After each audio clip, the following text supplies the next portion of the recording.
والصلاة والسلام على نبيه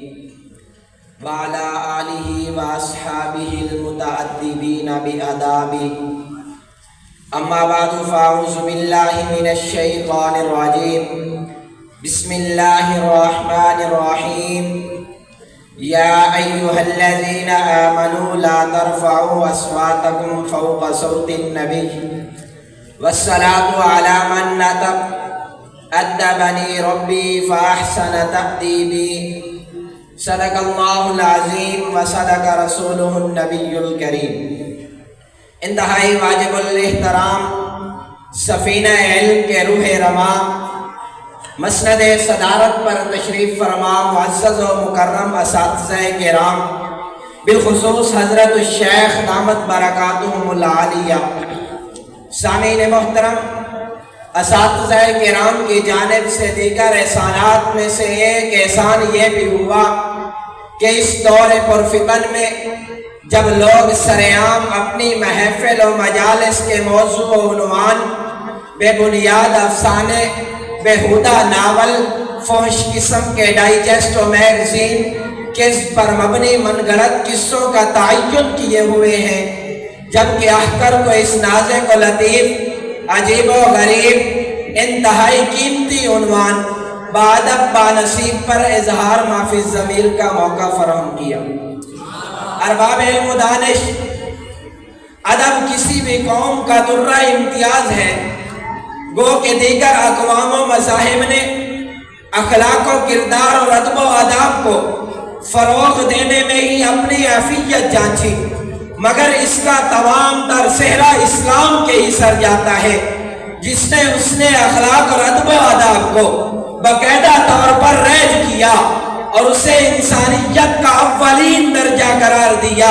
کہ ہماری تہذیب اور شائستگی، ہماری تربیت، ہمارا رویہ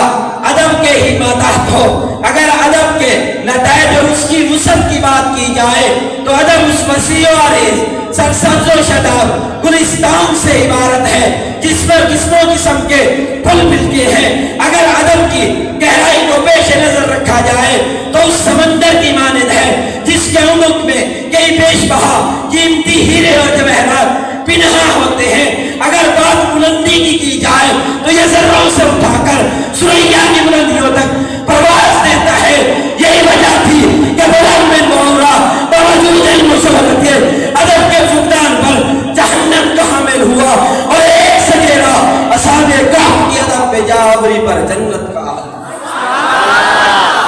ارباب علم و دانش، شرف انسانیت یہ ہے کہ انسان ادب کے زیور سے آراستہ ہو۔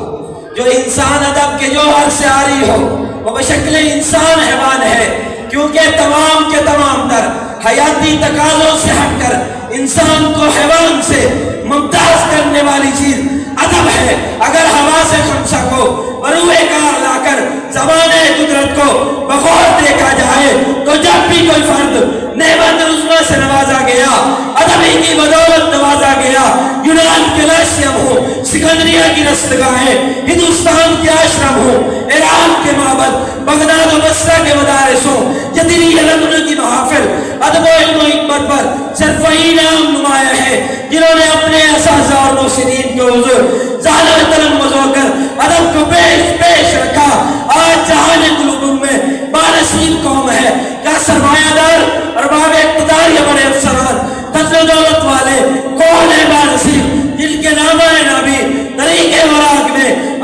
ہمیشہ کے لیے نقش کر کے ان کے ادب نے عمل کر دیا۔ اس جہان قلوب میں آج ادب کی بنا پر جناب جبرائیل سید الملائکہ بنے، بے ادبی کے سبب معلم الملائکہ ابلیس ٹھہرا۔ ادب کی نظیرات میں سے احسن نظیر ذبیح اللہ کے لقب سے سرفراز ہونے والے اسماعیل علیہ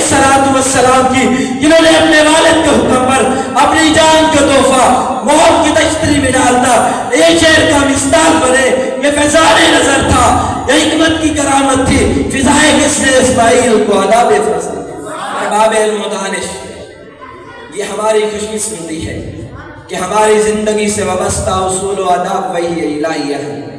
کہ ایک مؤدب انسانی معاشرے کی تشکیل اور نئی نسل کی تربیت ایک مہذب انسانی معاشرے کی تشکیل، نئی نسل کی تربیت کے لیے ایک مہذب نے انسانی معاشرے کی تشکیل کے لیے یہ تشکیل کر دیا کہ جس کی حیات طیبہ ایک ایسا فضان طیبہ ہے اور نور ہدایت ہے جس کی روشنی میں شاعر اللہ کی تہذیب، چھوٹوں پر شفقت، بڑوں کا ادب، والدین کا ادب، استاد اور جاننے کے بانے سامنے بانے کا دھننے کا سلیقہ اور رشتہ داروں کے سلوک، والدین کے حقوق، حتیٰ کہ صحیح مسلم کی روایت کے مطابق مشرکین نے بطور تبصر اصحاب رسول سے کہا قد علمکم نبیکم کل شیء حتی الخراط، تمہارے نبی نے تمہیں ہر شے کا علم دیا حتیٰ کہ سنجے کے عذاب سے مطلع کیا۔ تو سامعین محترم یاد رکھیے گا زندگی کا کوئی گوشہ ایسا نہیں جو ادب سے ماورا ہو، انہی آداب کی پابندی اور انتظام سے